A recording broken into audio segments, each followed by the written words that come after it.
Welcome back. I'm Siddharth Talia. Fresh controversy is brewing in the state of Tamil Nadu after BJP Councilor Uma Anandan and 74 others were booked for a meeting that was held inside the premises of a temple in Chennai in Mylapore. The meeting was organized in the Kapaleeswarar temple in Chennai on the 31st of August to discuss temple affairs as well as maintenance. The BJP alleges that this was a peaceful meeting, but a case has been slapped against them on charges of unlawful assembly by certain temple officials. We're joined by Mr. Uma Anandan. Ma'am, you had recently received a summons from Chennai police. What was the issue all about? Were you issued an FIR? Why did they even summon you, ma'am? See, first I would like to say this incident that they are quoting happened on August 31st. So I had gone there. See, they had, I'm very surprised that I'm coming to know of FIR being filed. I have been issued summons and the summons came to me on Saturday. So what, I had given my reply through my lawyer. But before that, I had requested in the letter for a copy of the FIR and a copy of the complaint. I don't even know who has given the complaint. In that particular meeting, we have not used the word HRNCE. We did not use the word Tamil Nadu government. We did not use the word DMK government. We did not use the word executive officer. So it is very obvious the government is rattled. Now, there was some speculation that the meeting that was held inside the temple premises on the 31st of August was about the Free Temple movement, but the BJP councillor categorically denied those reports. BJP workers have claimed that the gathering was to forge a strong relationship between the devotees and the temple concerned.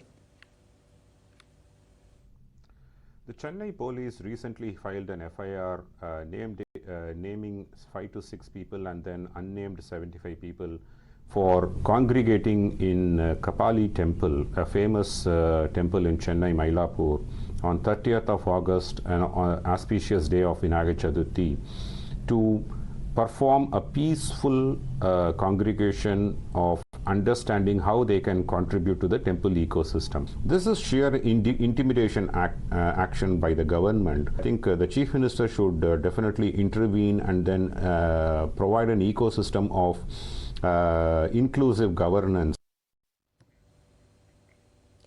Now, let me go across to Dharani first, who's joining us from Chennai for all the updates. Pratibha also joins us from the newsroom in Noida. But first, Dharani, coming to you, what can you tell us about the circumstances under which this FIR has been filed on the grounds of unlawful assembly against 74 people who'd gathered for a meeting inside the premises of the Kapaleeswarar temple?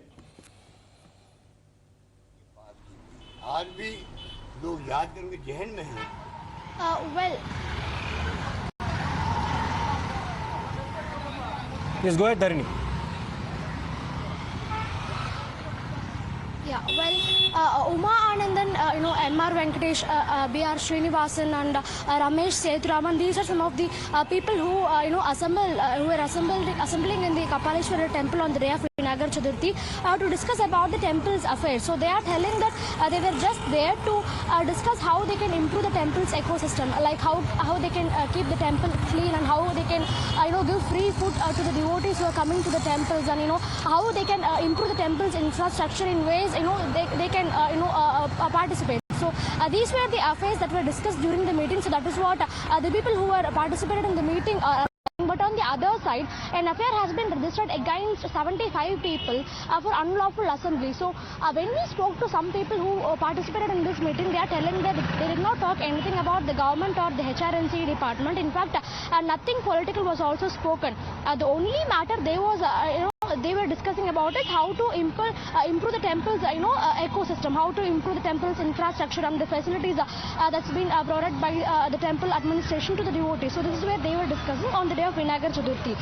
So on the other hand, they also went to the temple. Right, Dharani. In fact, Pratibha has also managed to access some details pertaining to the legalities of the entire matter and the details of the FIR also that has been slapped against these 74 people in question. Pratibha, if you could take us through those details as well. Right, Siddharth. In fact, the details are unlawful assembly. So the devotees are questioning that, saying if we are in the temple, what's wrong in that? This was just a gathering. This was not political in nature at all. But the charge is that this is one of the many instances where the DMK is trying to intimidate the Hindu devotees. So let's take our viewers through some of the past instances. One of the most recent ones, of course, is A. Raja, where he derided Hindus. He said that all Hindus are Shudras, they are sons of prostitutes. Apart from that, there have been several instances where the government has blocked Hindu Astha, as has been claimed by the BJP. One, of course, in the recent times, the Dharmapuri Adhina Mutt, where a 500-year-old ritual that is taken up had not been given a nod by the government. There was an attempt to halt it, after which there was a lot of outrage, and then finally the government had to give in. But that's not the only instance that has taken place. There have been several others as well. Let's talk about the next one. And in this case as well, this is the Sita Samudram project, where yet again another instance where the DMK government had taken a position which was seen as anti-Hindu because they had questioned the existence of the Setu bridge completely. So that was seen as their anti-Hindu sentiment. Apart from this is where the kind of statements that have been made by the DMK leaders also has come under a lot of scrutiny, seen as anti-Hindu statements.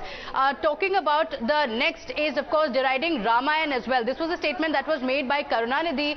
This was back in 2007 when he said that it was based on a drunkard story. He had said that Ram has been described as a drunkard in the epic.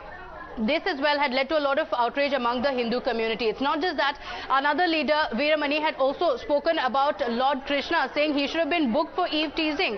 So hurting religious sentiments, the DMK leaders have been making statements in the past. The official stand of the party also seen as anti-Astha. So that is a lot of criticism that they face, which is why now yet again when there is an assembly or a gathering of a few people, they say that this was just devotees meeting up, then why book us?